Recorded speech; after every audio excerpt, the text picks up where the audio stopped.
the most important thing of all is to be okay with being alone sometimes, with actually finding it, oddly enough, kind of pleasurable. To not have all those annoying noises, those annoying people, all that narcissism out there, all that crap that we have to deal with. Yeah, I like being alone sometimes. I like just sitting in the bathtub and reading a book. I like just watching a movie, etc. by myself. If you can do that, if you can find pleasure in being alone, then loneliness loses a lot of its sting. How to deal with loneliness. And I think it's a very human thing. We've all dealt with it. I know I dealt with it, particularly when I was younger, a lot when I was in my 20s, etc. I remember once I was in Rome 20 years ago or so. I was entering a restaurant to eat, and I was by myself in a crowded restaurant. And the waiter asked me if I was alone, and I said yes, kind of shamefully, yeah, I'm alone. And he said in Italian, meglio solo che mal accompagnato. And that expression has stuck with me for many, many years. It was better to be alone than to be accompanied with someone bad or to have bad company. So the idea is that you have to kind of sometimes like to be with yourself. And sometimes being with other people can be a drag, can be painful. There can be people that can inflict a lot of pain on you. And so sometimes the grass is always greener. And I would often think about, not to say that it doesn't hurt to be alone, because we're a social animal, but maybe it's better that I don't have to be around all of these annoying people. And I can fill my time with other things. So reading books, watching movies, etc., I'm not alone because I'm with other people. I'm with other spirits. Of course, I'm not saying this is the perfect answer, but you have to be able to like to be alone is a very important skill in life because you're inevitably going to be facing such moments. And so you have to be able to like your own thoughts, to be interested in your own ideas, to be reading books, to be doing things that excite you. And if you're excited in your spirit, then you're not really alone. When I'm reading a great book, I don't feel so alone. Yes, I would like to share it with somebody else, but these are ways to kind of alleviate that. The other thing is to understand that you think that you're the only person like that. Everybody goes through that feeling. We're living in a culture now where loneliness is like an epidemic, and the books are being written about it. People are bowling by themselves. There's a whole book written about that. It's a culture where we're not as social as we used to be. We're so much more virtual. So you're not alone in that. So you're not alone in your loneliness. It's very human. Other people are experiencing that. And be aware of it. How do you overcome it? You have to become more social. You have to put yourself out in this world and not be so virtual. Loneliness and being alone has a momentum to it. And I know it, I've experienced it myself. Because being a writer, you're alone. Believe me, I'm alone a lot. When you're alone a lot, you get more and more afraid, you get more and more timid. Encountering people becomes difficult, painful, it's like a skill that you lost. It's a feel that you've lost, and it's harder to get back. And you don't think of it that way. You think of, I don't want to go to that party. You've got to force yourself in the opposite direction. You've got to build that opposite momentum. Because the more you're out in the world, the more that you're social, the more that you're meeting people, the more that you'll have chances for finding somebody that has similar interests to you. So if online you're able to find people with similar interests to you and share that, that's great. But find a way to make it not so virtual. Meet people. Go to these places where there are people who are like-minded to you. Force yourself to become more social so there'll be more opportunities to meet other people. But the most important thing of all is to be okay with being alone sometimes, with actually finding it, oddly enough, kind of pleasurable. To not have all those annoying noises, those annoying people, all that narcissism out there, all that crap that we have to deal with. Yeah, I like being alone sometimes. I like just sitting in the bathtub and reading a book. I like just watching a movie, etc. by myself. If you can do that, if you can find pleasure in being alone, then loneliness loses a lot of its sting. And then the other thing is to force yourself to develop that social muscle that we all have. It's not a bad thing necessarily to be lonely. Part of the problem of loneliness is it's got this taboo against it, this bad name. Like it's terrible to be lonely, terrible to be alone, right? And so you feel shamed for the fact that you're lonely. But actually, it's extremely important in life to be alone sometimes and to be able to be on your own and to think about yourself and to kind of come to terms with who you are and to embrace what makes you different. And you can't do that if you feel ashamed about being lonely or if you can't ever be alone.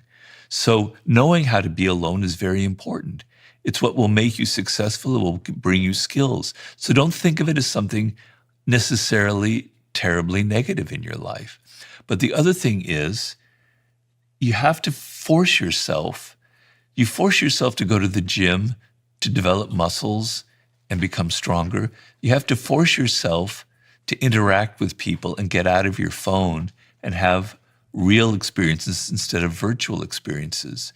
And if you do that 10 times a month, just like going to the gym 10 times a month, your social skills will get better and better. Your social muscle will get better and better, and you'll feel better about interacting with people. On that point, I remember I think it was law 18. I'm just having a look About isolation, yeah. Do not build fortresses to protect yourself. Isolation is dangerous. Yeah. Solitude is not a defense because it cuts you off from valuable information, allies, and opportunities.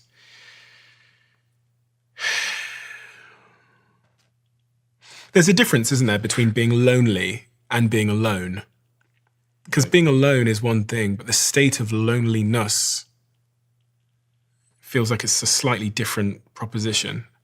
Well, it's the difference between you feel very unhappy that you're not connecting to other people. We're a social animal, right? Mm-hmm.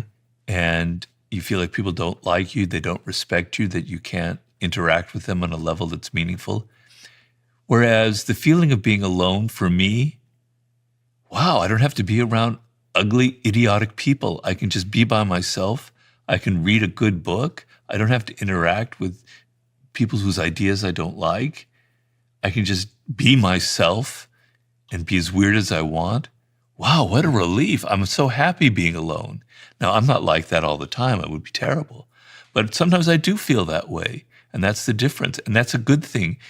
I remember once I was on an airplane, and I saw a young woman who was by herself, and I could sense that it was driving her crazy, and she had to use her phone to never feel alone, right? Even in the middle when we're flying over the ocean, she had to somehow connect onto the internet and be sending emails and texts and anything.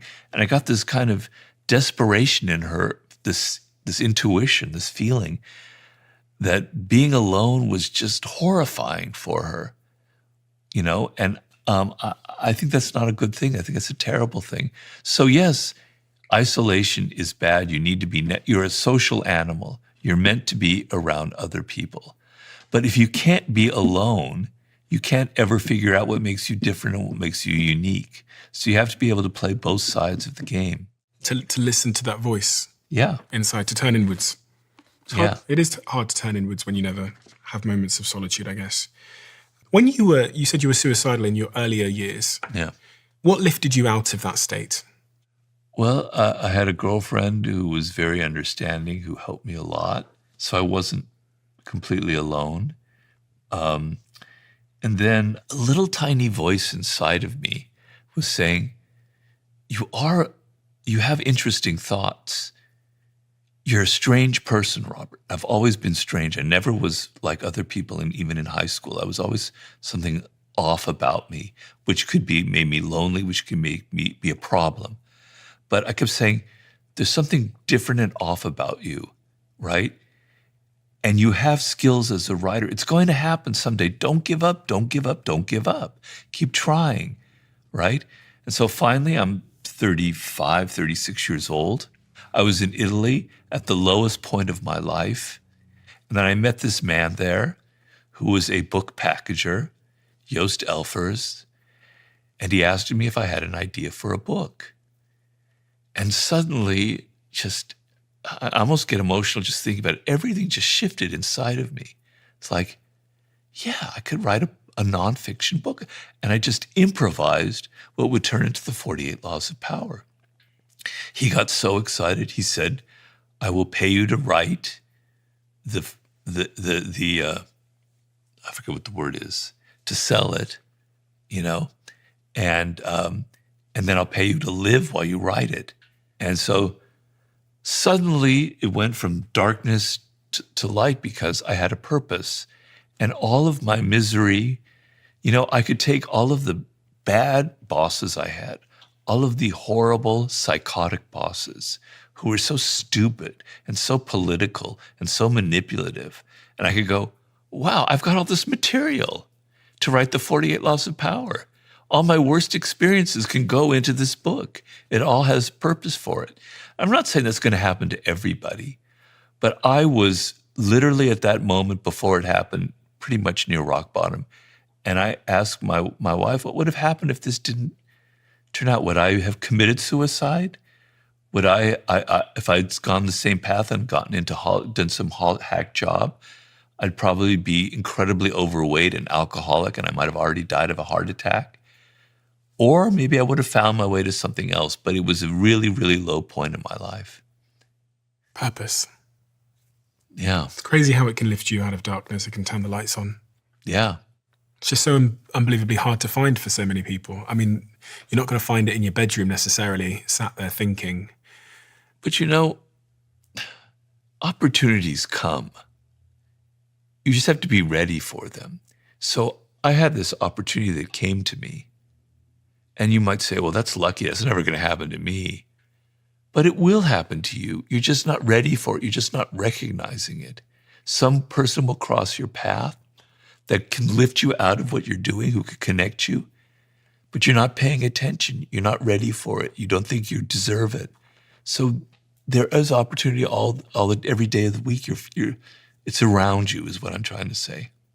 There's so many studies, and there was one on TV by, I think it was Darren Brown, the illusionist, that show certain types of people are pessimistic towards opportunity.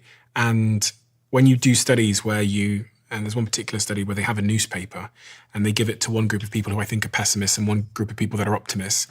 And the researchers say, when you find the £100 voucher or $100 voucher, just come back to us.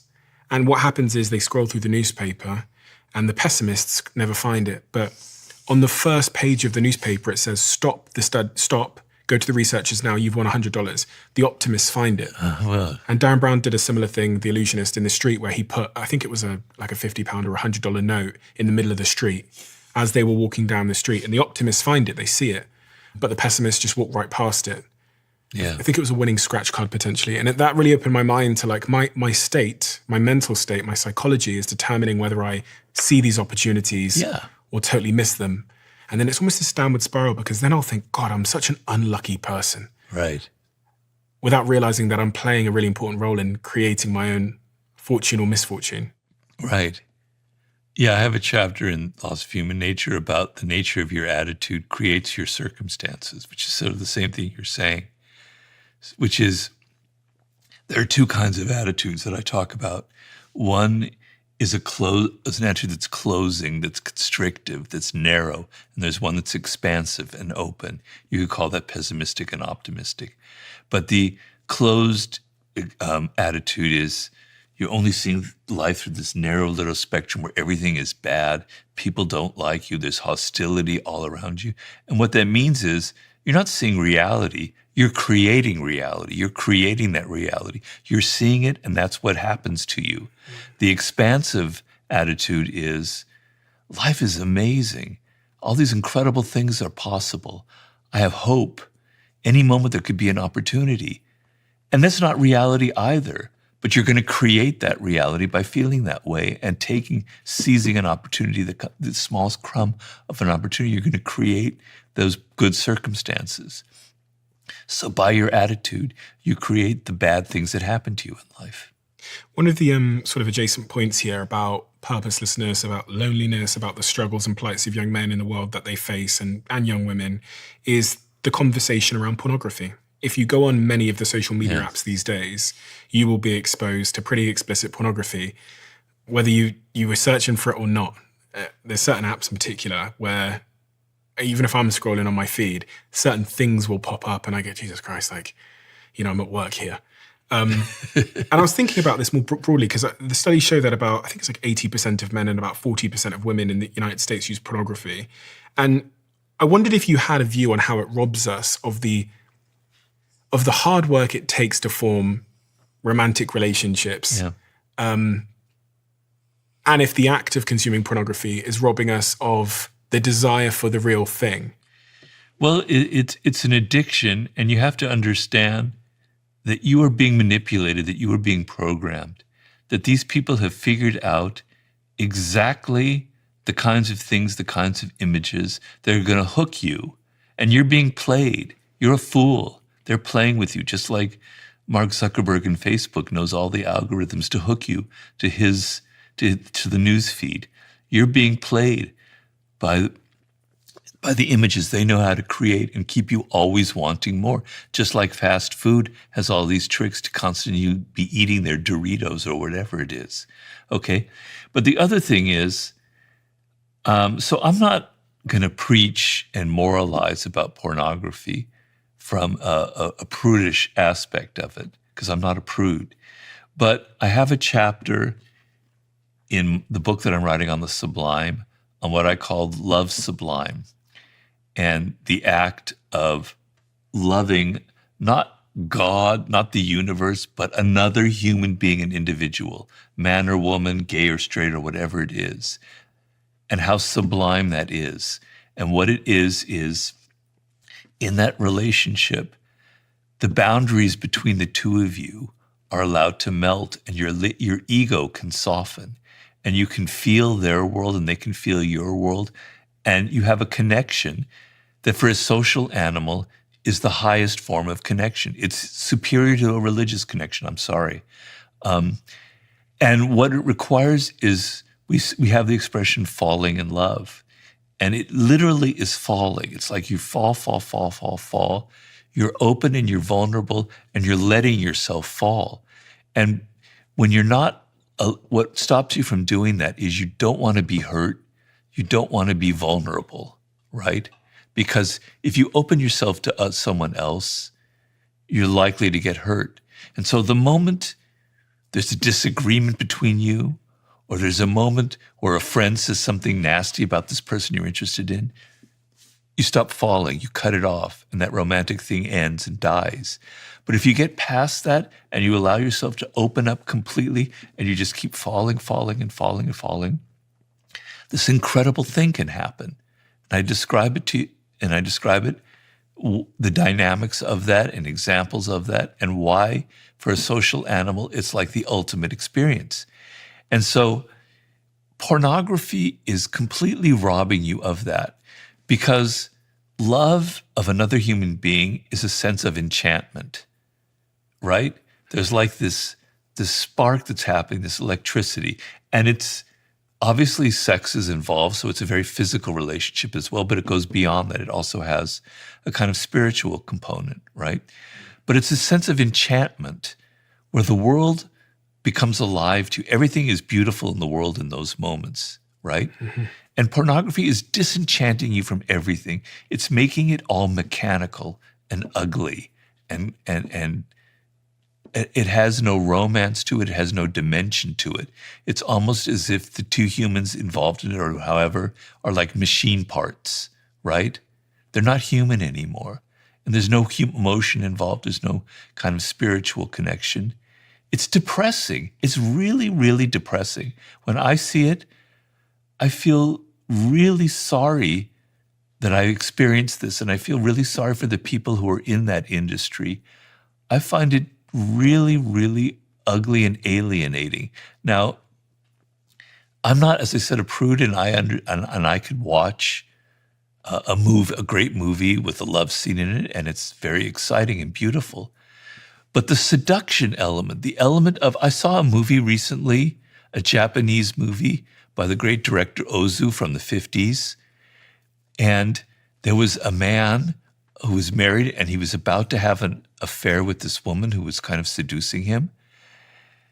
And they had this kiss. I thought, wow. I might use the word turned on, but I was getting really excited. It was so full of emotion and energy, and it made the sexual element so much more powerful by the element of romance, by the element of something kind of transgressive. There was no nude bodies, there was no sex you ever get to see, but the lead up to it and the nature of the emotions involved made it, to me, deeply, deeply exciting. And if young men particular can't have that experience, if everything is so mechanical, is so computerized, it's going to be like AI. It's going to be like AI sex, Then you're losing your soul. You're losing your capacity for really falling in love, for really having that kind of dimensional experience, which, by the way, can be extremely physical, and it can only last for 3 months. I'm not saying it has to be 20 years with one woman or one man. It can be for 3 months, but it enriches you. It makes you more human. I've invested more than £1 million into this company, Perfect TED, and they're also a sponsor of this podcast. I switched over to using matcha as my dominant energy source, and that's where Perfect TED comes in. They have the matcha powders, they have the matcha drinks, they have the pods, and all of this keeps me focused throughout a very, very long recording day, no matter what's going on. And their team is obsessed with quality, which is why they source their ceremonial grade matcha from Japan. So when people say to me that they don't like the taste of matcha, I'm guessing that they haven't tried Perfect TED. Unlike low-quality matcha that has a bitter, grassy taste, Perfect TED is smooth and naturally sweet. And without knowing it, you're probably a Perfect TED customer already if you're getting your matcha at places like Blank Street or Joe in the Juice. But now, you can make it yourself at home. So give it a try and we'll see if you still don't like matcha. So here's what I'm going to do. I'm going to give you 40% off our matcha if you try it today. Head to perfectted.com and use code Steven40. Or if you're in a supermarket, you can get it at Tesco's or Holland & Barrett, or in the Netherlands at Albert Heijn. And those of you in the US, you can get it on Amazon. The other thing that a couple of psychologists on my podcast before have alluded to on this subject is that they told me about a study with rats where they messed with the part of the rat's brain that is responsible for causing dopamine. Yeah. And then when they put food in front of the rat's mouth, if the rat was like 6 inches from the rat's mouth, the rat would starve to death because they had impacted the rat's dopamine. So it no longer had motivation. And they speak of dopamine as this sort of motivation chemical. It's the thing that gets you to take action. So if you're frying your dopamine receptors by doing these sort of high dopamine activities. Oh, right. I'm wondering if we're sort of breeding a culture of lower motivation individuals. And because of this thesis, I was kind of looking at some studies around this, and it does say that constant exposure to high dopamine activities can lead to dopamine desensitization or deregulation of dopamine receptors. And then this can lead to a significant reduction in your motivation.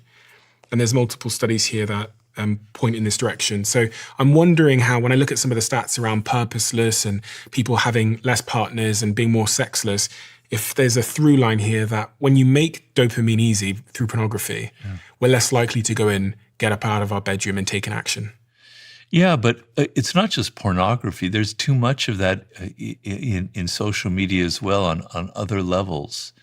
So, you have to you have to understand what it means to be a human being, first of all. And we're physical animals. We can't be in our heads all the time. We think with our bodies, right? We think with the chemicals mixing in our bodies. We're very physical and we're social animals to the core. And that social animal, what makes us superior is that we connect. I can kind of look at you and I can maybe understand what you're feeling, what you're thinking, and we can have a discussion and our ideas can go back and forth and connect and go to higher levels of understanding or lower levels of disagreement. But that's what it means to be a human being. You're not this fucking AI machine. You're not a bot. You're not an algorithm. You're not a little piece of data that Mark Zuckerberg can mix with. You're a human being with a body, with physical problems, with hormones, with emotions that are coursing through you. And you have to become a physical creature, which means doing things in the world, taking action, working, building a business, doing things with your hands, exercise, meeting people. Be inside of your bodies. And when you're in pornography, you're disembodied. You're not in your body. You might be wanking off, as far as I know, probably are, but you're not really inside of your body in any meaningful way. And so it's like my hope, if there's any hope, is that, and there's seeds of it in the world now, where young people are going to start getting disgusted with this because the human spirit is still very powerful. And it's still like, I don't want to be like this. It doesn't feel natural. It doesn't feel right. And at some point, my hope is in 20, 30 years, after I'm probably dead, there'll be a movement where people are going to be so against this that they're going to go in the opposite direction. They're going to be returning to what it means to be a human being. There'll be a rekindling of interest in our past, in the primitive past, in the pagan past, things I'm writing about in my book right now. And I see things like that sometimes, like in the New York Times, they had an article a few weeks ago about a group of young people in college who hate social media and absolutely refuse it and will not, it's like almost like a fraternity or a sorority. They will not allow anybody into their group who ever looks at their phone. And I go, yay, right on, brother. I could have, if I'm in college right now, I would join that. Not that I think everything is evil. I have my own phone, etc. But if I were young, that sense of this is a nasty world, I want to return to what it means to be a human being. I want to spark a movement, a revolution that goes back to that. I hope that that's going to happen. I hope that's in the cards. What is it about human nature that we just don't want to admit?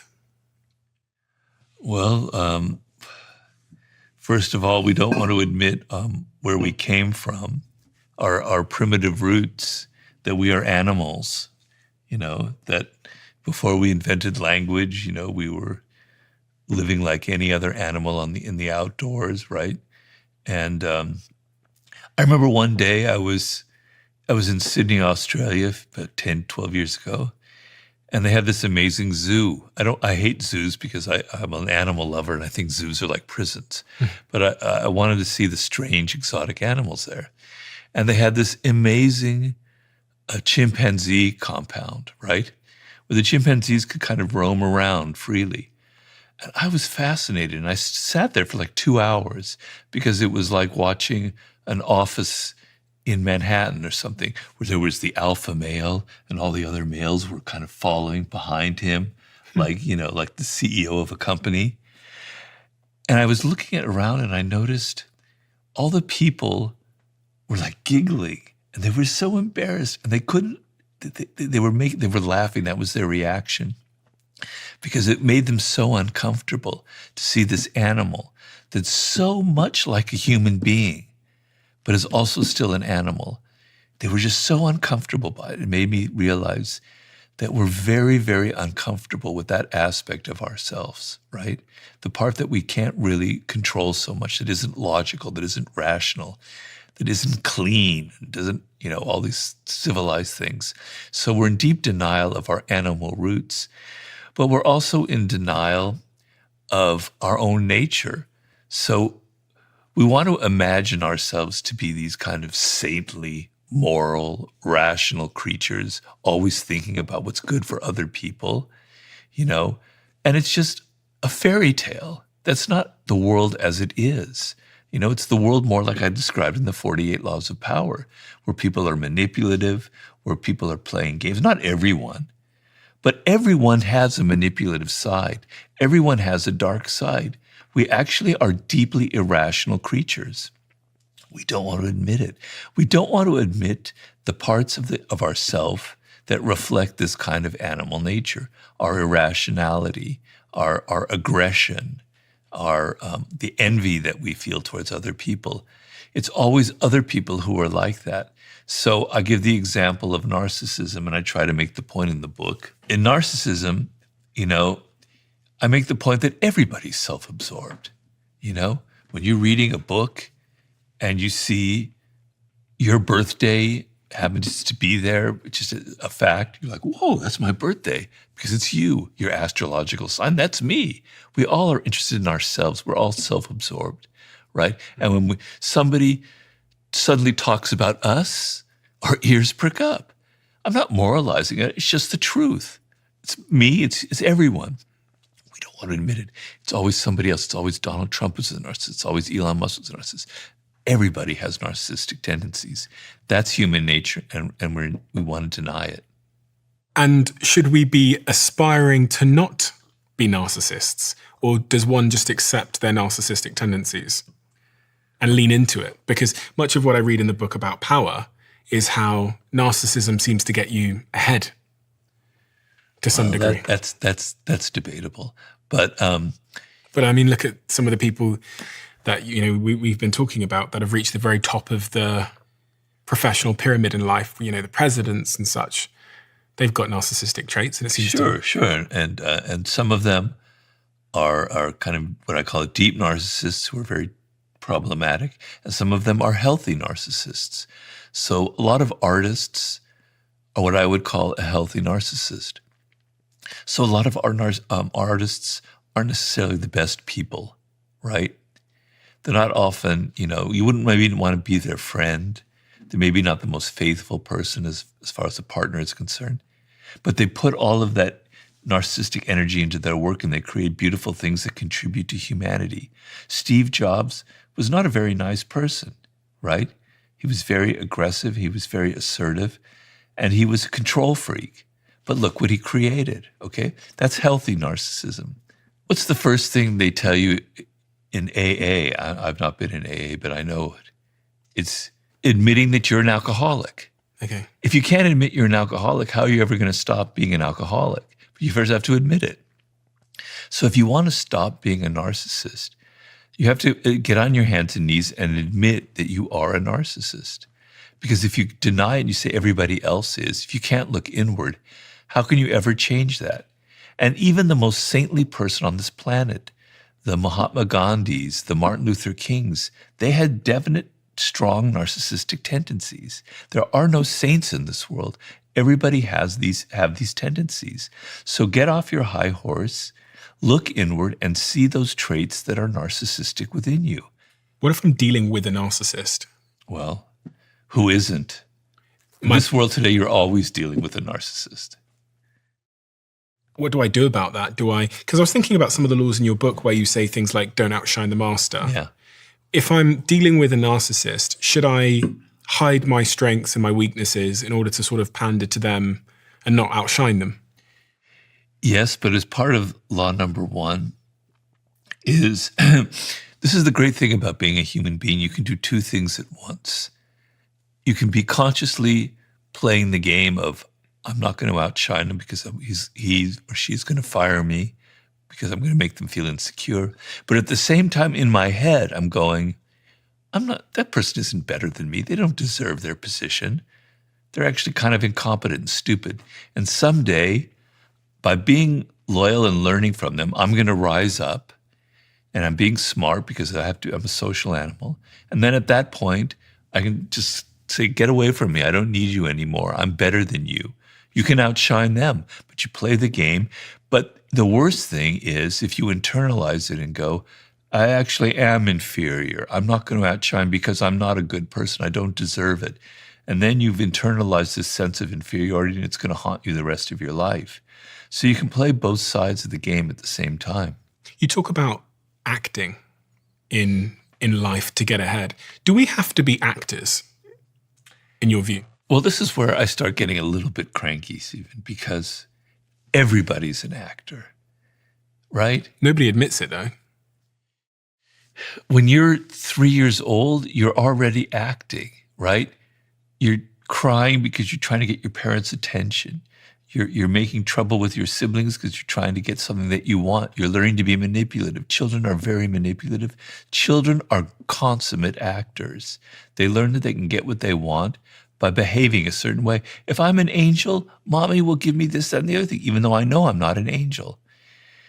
We are a social animal, and we have words, and we have language. And with words and language, we can say one thing and be another. We can lie, we can deceive. We can tell people, I loved your screenplay. You were fantastic in the movie. Man, you're looking so great today. We don't mean any of it. But we can do that because we have words, and we can lie about that. We are all actors. If everyone went around saying exactly what they felt about the other person, no one would ever get along. We would have killed ourselves off by now. You're always telling the boss the things that they want to hear. You're always telling your partner. You're always kind of hedging exactly what you feel. You're an actor. I don't understand what's so complicated about that. I don't understand why people can't see that they're every day of their life. And in another instance, you're never the same with two different people. The way you are in front of your father, as you are in front of your son or in front of a colleague, You're a completely different person. Your jokes are different. Your body language is different. You're an actor, okay? Some people are good at it. Some people aren't, but you're an actor. Well, I think at the root of this is there's something ugly about being manipulation, lying, acting. So no one would want to volunteer that they are doing that. But from what I'm inferring from what you said is that in order to get ahead in life, you're going to need to lie a little bit, manipulate, and act. Well, you are. It's not like you need to be. You are doing that. Even though you may not admit it, you are doing that. You see, the thing is, it's getting back to that scene at the Sydney Zoo where people are deeply uncomfortable with these aspects of their own character and their own personality. And I don't want you to go around thinking, God, it's great to be manipulative. It's great to just screw people over and get what I want and not care about them. No. But it's better to admit that you are capable of manipulation, that you do it often unconsciously and often in a passive-aggressive manner. It's better to admit it, and it's better to be able to play the game when you have to, like always say less than necessary. It's going to save you a lot of pain. You don't have to go around all your life practicing these things. I don't think you want to. What was that law? Always say less than necessary. Law number 4. Can you explain that one to me? In looking at powerful people, the person who talks less always gives off a greater aura of power than the people that are yabbering all the time, that are talking, that can't control their tongue. And the idea is, if you can't control your mouth, if you just keep talking and talking, it gives an aura to other people that you can't control anything else. You have no self-control. And that is a very unpowerful aura. And obviously, the more you talk, the more you are prone to say something kind of stupid and irrational that you're going to regret. And so powerful people know to command an audience. They sit there, they let other people talk and argue, and then occasionally they utter something that's maybe a little bit ambiguous. And everyone goes, whoa, that's very interesting. Robert said that. What does that mean? You look powerful, right? You give off an air of mystery. You give off an air of control. And so a lot of people have a hard time with it because they think, wow, shouldn't I just be able to say whatever I want and just talk? Well, no, you don't. Not in the social world, not in the work world. It's going to get you in trouble. Learn to control what you talk and learn that there are moments that saying less is actually much more powerful than just yammering on and on. I was, through my years of business, running businesses and stuff, I came up with this idea, which I've shared with a few people, called your contribution score. And much like we have a credit score, where if we're reckless with our finances, our credit score gets lowered.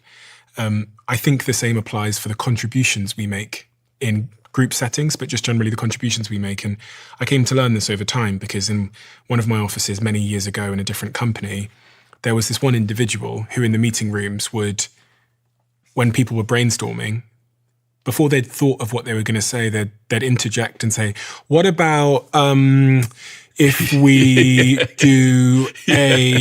we could do like a pop-up with maybe we'll do like, they were thinking out loud. Yeah. And what I would observe as the CEO is the minute they spoke, it was almost like people rolled their eyes and tried to cut them off because they developed this contribution score, which says when X person contributes, it's always ill-formed, not productive, and takes too long. But then there's this other guy who I remember from my Manchester office he hardly spoke. And every time he spoke, it wasn't important.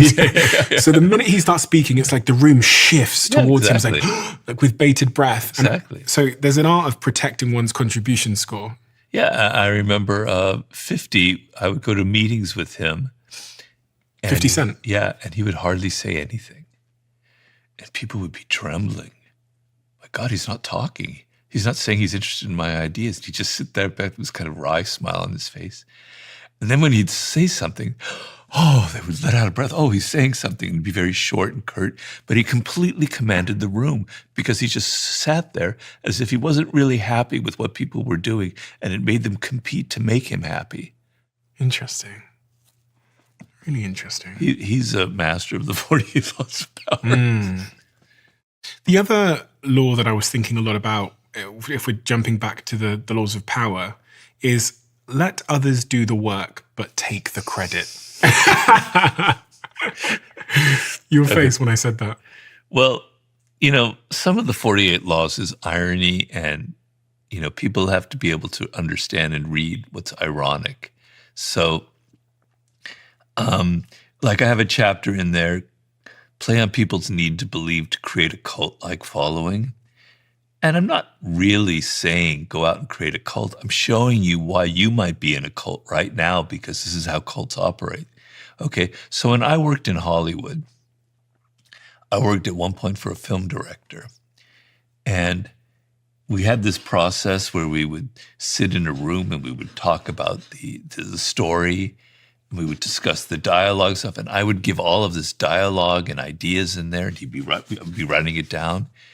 And I'm not saying half the screenplay, but at least a third or a fourth were like my ideas, my contribution, my dialogue. I never got a single credit for any of it. It was always his name that was on there. People go, wow, bro, Sam, that was so fun. That was really brilliant. I love that line. It's my line. Okay. So I learned this is the law of the jungle. When you're working, particularly in entertainment and media, people take your work and they put their name on it. So like, when you're watching a television show with some news broadcast or whatever, or an interviewer, their jokes aren't their own. They didn't write those jokes. They have a team of people writing it.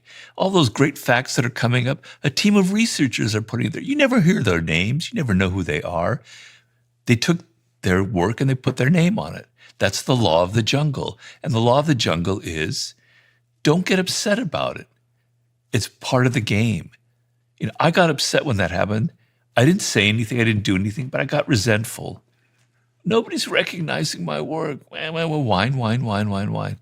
The adult, if I had been smarter, was, that's just how it is, Robert. Just calm down. At some point, people will see your screenplays or your books or whatever, and you'll be fine.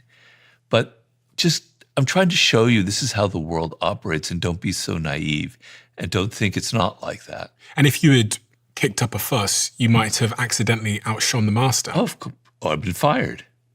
It's interesting because there is an element of this where like trying to take the credit can really also lead you to being fired, because I remember back in a previous company that I'd started, had a big team, about 200 people in Manchester. And there was this one kid in his early 20s who would always sulk if in our like public company channel, someone just innocently forgot to include his name in credit when credit was being handed out. And it would happen maybe once every 6 months. You just like forgot that he had contributed to the project.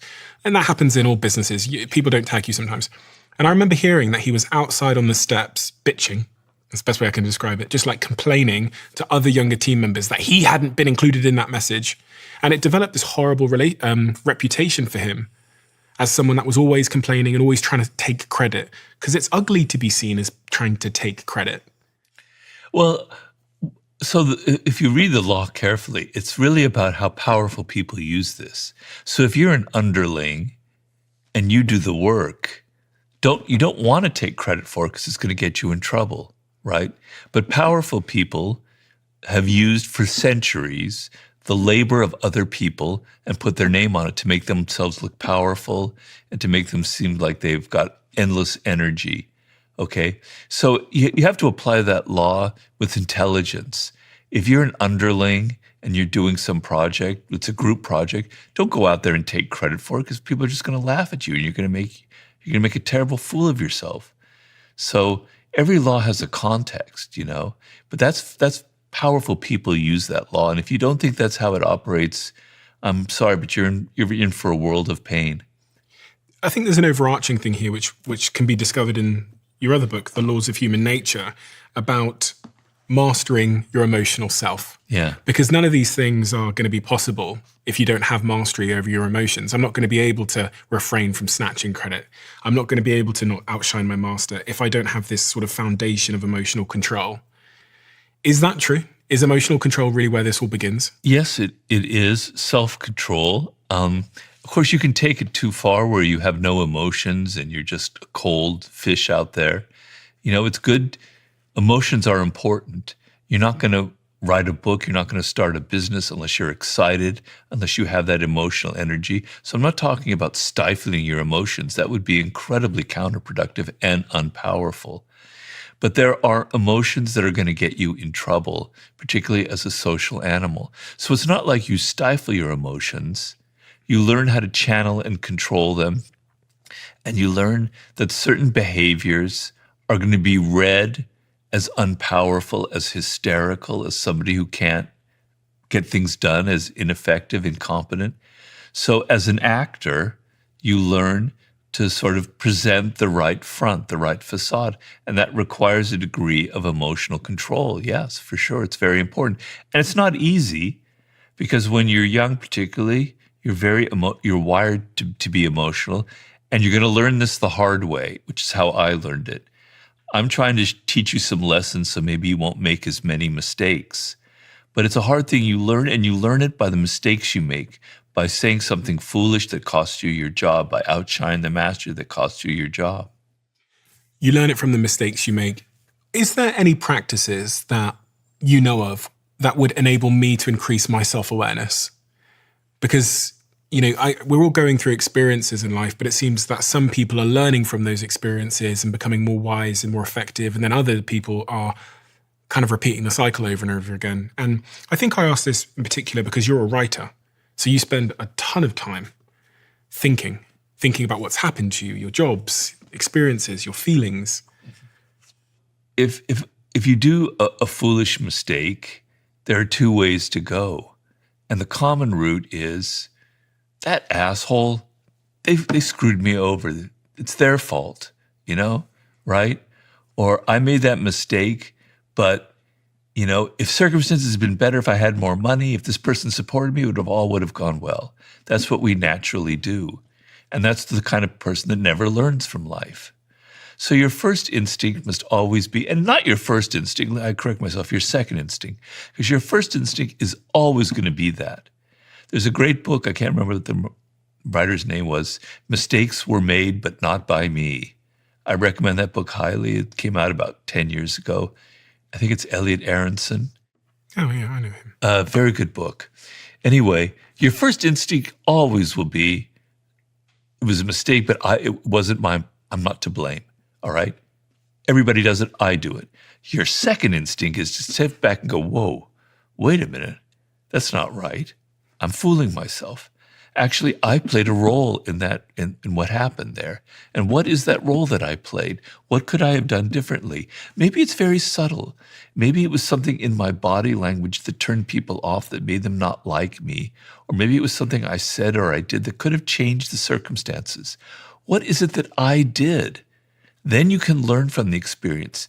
And if only 10% of it is your responsibility, at least see it as 30% so that you can learn from it and exaggerate your role in the mistake, because then you can learn from it. You can understand that you can correct these mistakes, right? So initially you're going to always blame the other person. Then you're going to step back and you're going to go through this little dance. You're going to go, no, I think I've definitely played a part in what went wrong here.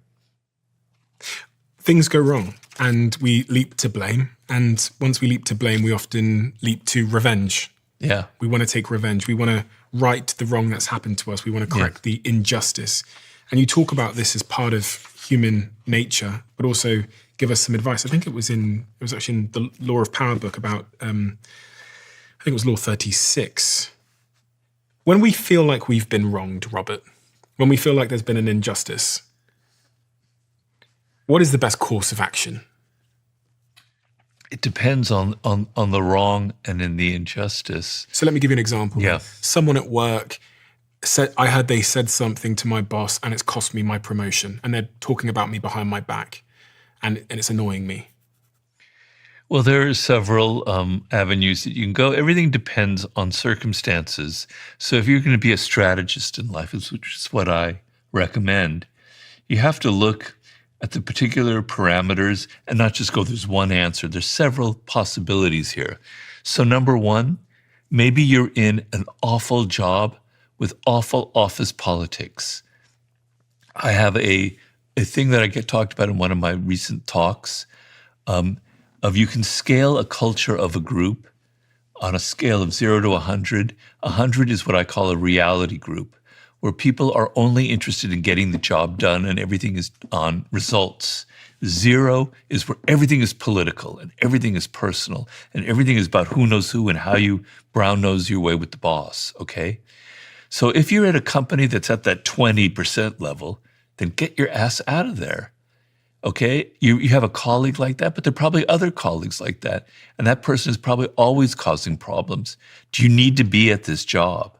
Is the main thing you have to first ask yourself. And if you do need it, you need the job, and it's only this one person, then you have to go through a few steps. Number one, is it worth taking personally? What if I, not take the high road because I hate that phrase, but what if I say, it's not really worth it for me to get upset.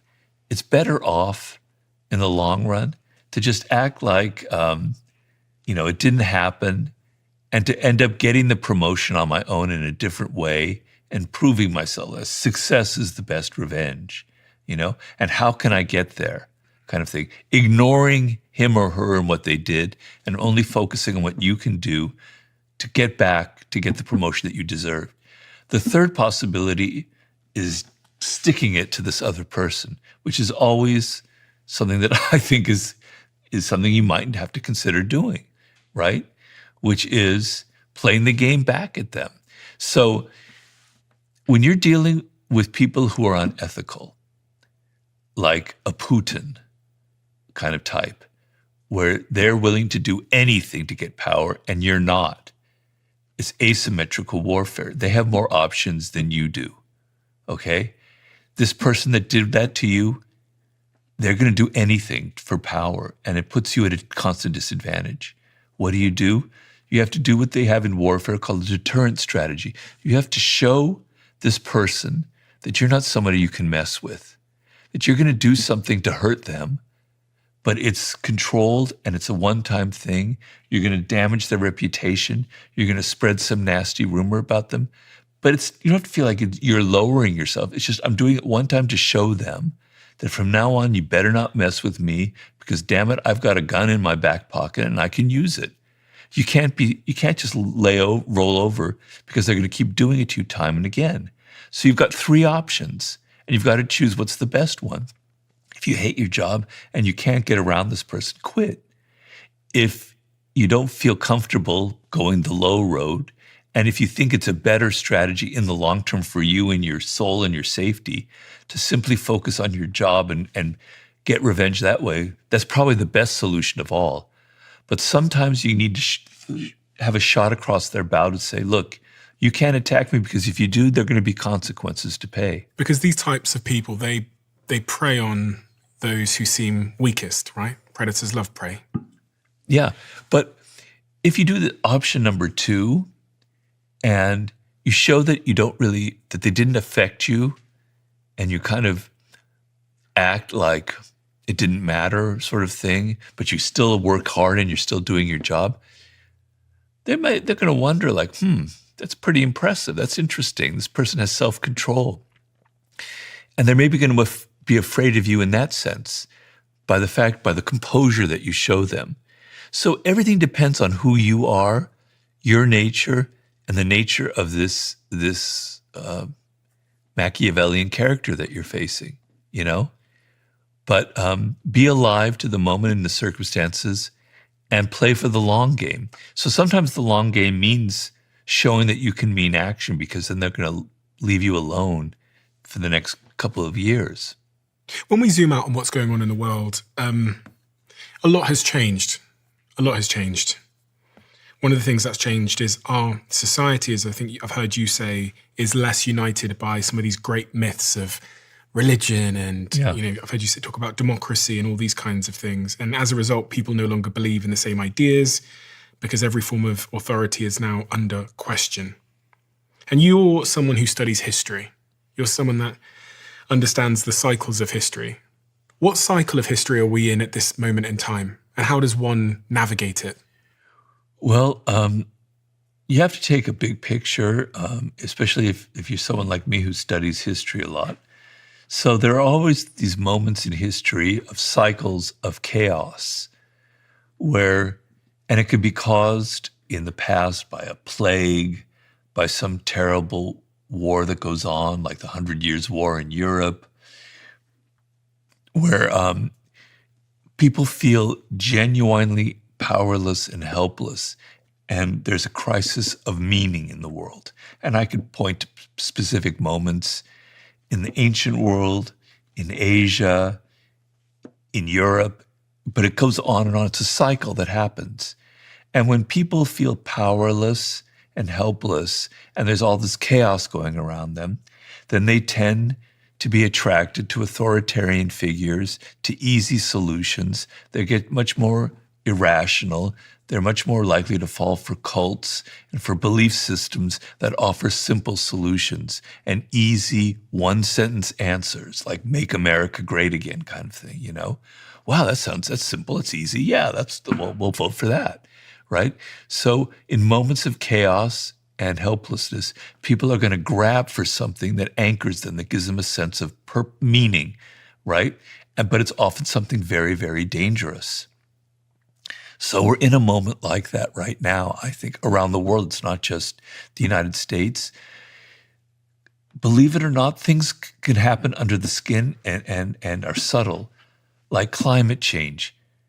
There are a lot of people who don't believe in climate change, but it's affecting everyone. It's making everyone a bit neurotic, the sense that we can't control our climate, right? That these disasters are going to keep happening and happening. That's a major sense of helplessness.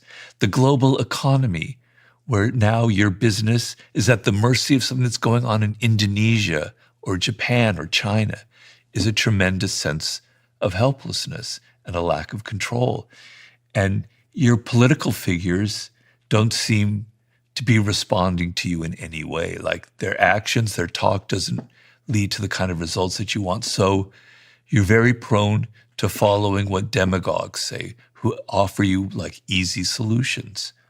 Okay, so if you're living in a time like that, and it's more dangerous now than in the past because of social media, and because of memes and because of the viral effects that are sweeping through humanity, right?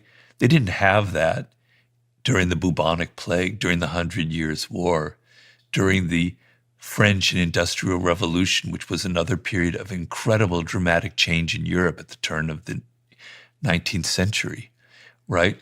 So they didn't have that, which adds to the brew and makes it much more dangerous. So having a longer view is to say, well, you know, this is a moment of chaos, and I'm going to be in control of what I think and what I believe. So I'm going to have a degree of distrust of what people are telling me.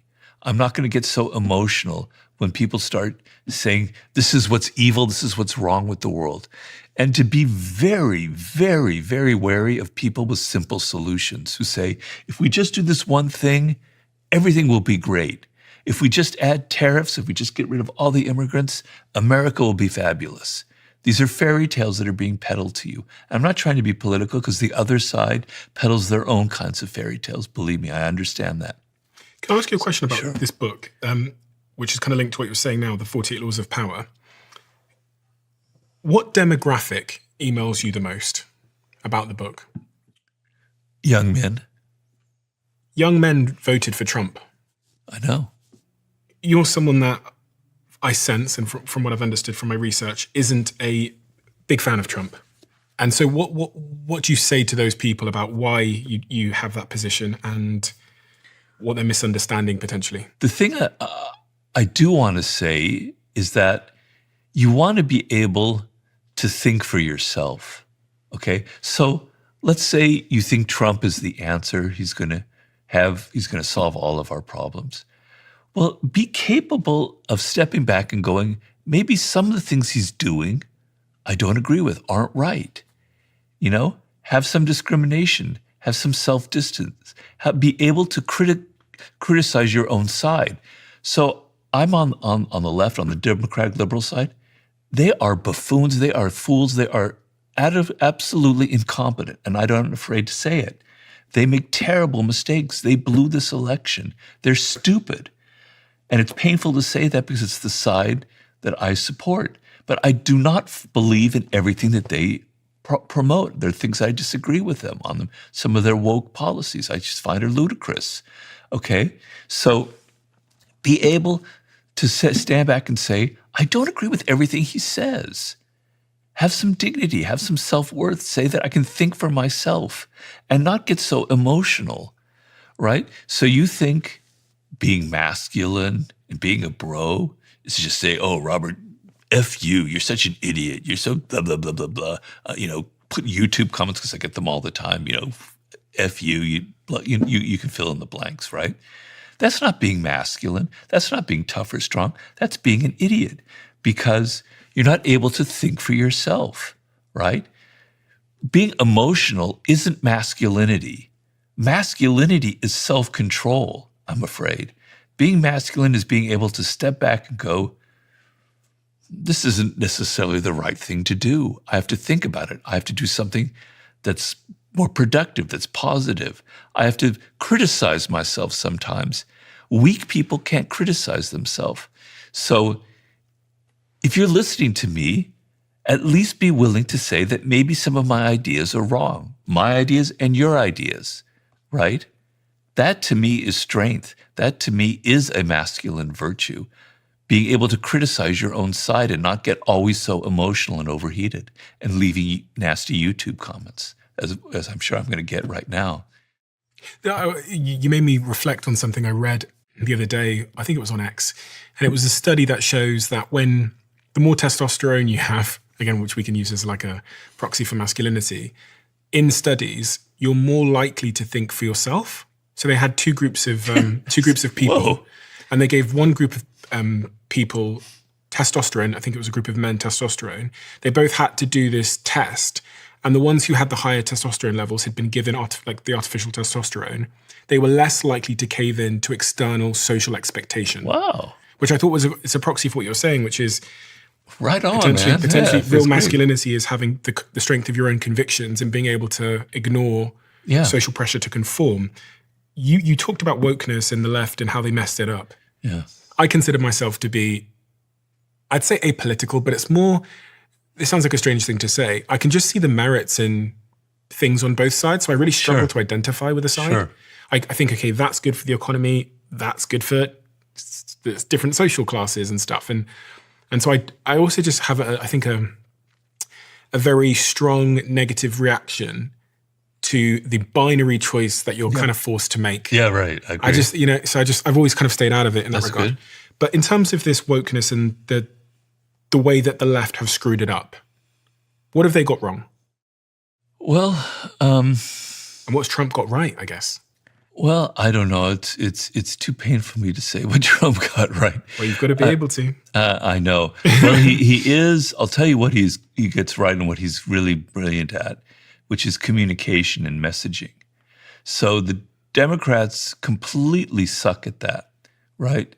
They couldn't craft a message to save their life if they were, if everything depended on it. They're just terrible at it. They don't know how to communicate. They don't know how to make a simple message. Now, I said simple messages can be deceptive, but in politics, you have to have something like that. You have to stand for a vision, for something straight, and you have to be strong and you have to be willing to fight for it. So I do have the ear of some people in the Democratic Party, and I say, what you got wrong and what Trump got right is to show the public that you are fighters, that you are strong, that you believe in something, and that you're willing to upset other people, other groups, because you believe in certain things. A large portion of the public he doesn't care about. He's interested in his base. He doesn't care if he's hated. Okay, Democrats don't care if you upset this special interest group or that special interest group. Some people have to hate you. Being hated is a good thing. Stand for something and be willing to fight. You got that all wrong. He got that right, so I can admit that. And he's much better at communicating and messaging, okay? When it comes to policies, there's a pretty big gulf between us about what I think is good and bad. But, I mean, wokeness is, it's an ideology that isn't really connected to everyday life, to what's going on around us, right? It's kind of a purity test of these are certain things that we hold, and you better either, if you believe in them, you're on the good side, and if you don't believe them, you're on the wrong side. It's a polarity, it's a black and white binary way of looking at the world. And that's not reality. That's not how things are. Things aren't black and white. Things have a gray zone. Yes, there are things that are evil. Murder is evil. Social injustice, we can all agree on certain social injustices. Yeah. But it's not like this purity test of if you don't believe in this, you're an evil, bad person, So on the Israel-Palestine issue, for instance, now I happen to be Jewish, right? And I've never been a Zionist my whole life. I'm very happy to be Jewish. I was bar mitzvahed, and I have nothing against it, and I'm proud. I'm not a practicing religious person in Judaism. I understand because I lost a large part of my ancestry during the Holocaust. It was deeply part of my childhood, a very traumatic thing that even my parents were still recovering from. So when it comes to Israel-Palestine, I'm very conflicted because I've met Palestinians who had a terrible impact on me as they described the horror of what happened to them and how the loss of their land and how deeply, what a beautiful country Palestine was and how traumatic it was to lose their home. But at the same time, Jews were completely homeless from the Holocaust, and they did originate from this land. I can see both sides, and it's very painful. And if I were to craft a solution, first of all, I think Netanyahu is a horrible person, but there is a middle ground that could be had where there could be a two-state solution. But the woke people, oh God, forget it, man. You're in favor of genocide. Get out of here. That's not life. That's not reality. That's not how the world works. It's not how things happen in this world. You're not dealing with the real world. You're just trying to act like you're morally pure. You're not really willing to sacrifice, to roll up your sleeves and come up with practical solutions. You just want to yell and rant and act and look like you're the most virtuous person on the planet. But isn't this one of the laws of human nature? Fitting into our tribes? And because I think being in the sort of political middle or wherever I am, you get attacked from both sides. Because sometimes you'll have a conversation with this person and they'll say, oh my God, you're right wing. Then I'll have a conversation with this person and they'll say, oh my God, you're left wing. And so you never fit. Yeah. And actually my instinct is tempted. My instinct, my primitive instinct is like, just fucking pick a side, Steve, and then at least you'll have a bunch of people to protect you. Yeah. You talk about that as well, how having a group of people around you and not being in isolation offers protection. Yeah. So it's tempting. It's tempting, but you're going to lose your soul. You're going to lose your dignity in the process. So it's fine to be part of a group. I remember I was a young man in 1983. I was on the left, for sure. I don't deny it. I went to Nicaragua to report as a journalist on the war going on between the Contras and the Sandinistas. And I was more on the Sandinista side. And they've ended up, as things have rolled out, that Sandinistas are truly evil. I mean, Ortega